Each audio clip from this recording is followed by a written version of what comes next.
Well, the other big news, and it is a big news in Washington today, concerns America's longest war in Afghanistan, a war where we have been fighting and funding the enemy at the same time by virtue of a whole litany of systems, not the least of which bribes and payoffs. Defense Secretary Leon Panetta now saying that the U.S. will seek to end its combat mission by the end of 2013.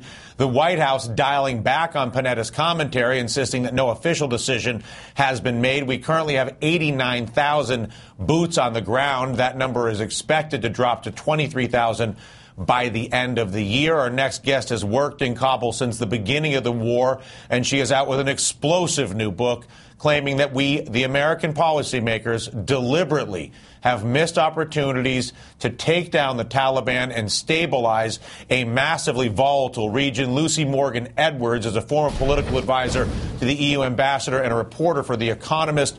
She is the author of The Afghan Solution, the inside story of Abdul Haq, the CIA, and how Western hubris lost Afghanistan. Take us to the crux of this, Lucy. Well, the crux of it, Dylan, is that Abdul Haq was a very well-known commander, a Pashtun commander during the 1980s. And he was brilliant in asymmetric warfare against the communists right in the center in Kabul, where he essentially conducted some of the operations that really contributed to taking down that regime. And he did this, he was very clever. I mean, this wasn't about kind of attacking civilians. This was really about penetrating the civil service in the army. And in fact, one of the operations was blowing a 7-story underground Soviet munitions dump. And that was in 1987, and that was an event that turned that war. Now, in the run-up to 9/11, and 2 years prior to 9/11, he realized that the Taliban were actually very unpopular. And he started working with a group of some of his former commanders, some of whom were actually embedded within the Taliban, and tribal leaders and the ex-king. Now, the ex-king was to be the kind of symbolic glue to hold all these tribal leaders together. They met in Rome and Istanbul and Bonn, and they were really ready. Early January 2001, they were ready to go in there and have an internal rebellion. The problem was that Washington didn't want to support this. And so, finally, by July, he made a deal with Massoud up in the north. They agreed to work together. But then, of course, 9/11 happened. And the crucial thing was that he insisted that the West should not bomb Afghanistan, because if they bombed Afghanistan, then the commanders that he had engaged with, guys who were within the Taliban, within country, they were some of the more moderate people that he was targeting. They would possibly retreat. You'd maybe have other people coming into the country from Pakistan and more of the extremist al-Qaeda elements. And it would be very, very difficult for him to maintain contact with the people that he had engaged with to start this rebellion.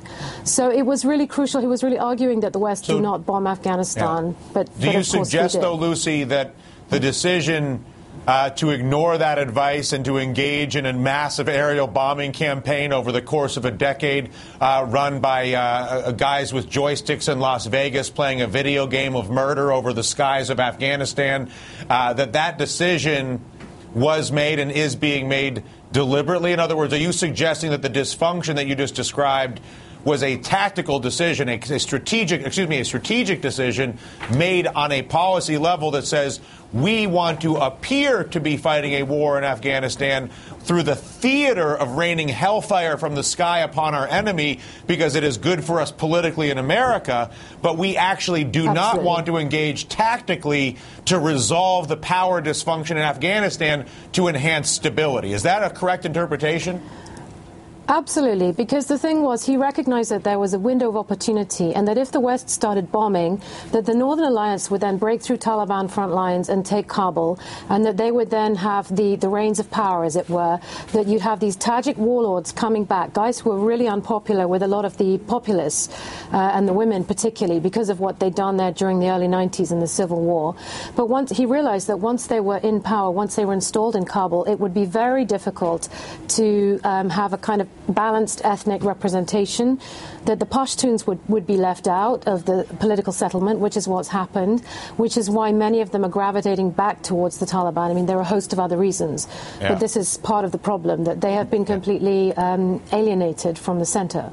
And very briefly, Does it matter at this point when the United States leaves Afghanistan relative to the chaos and instability that is there and will persist?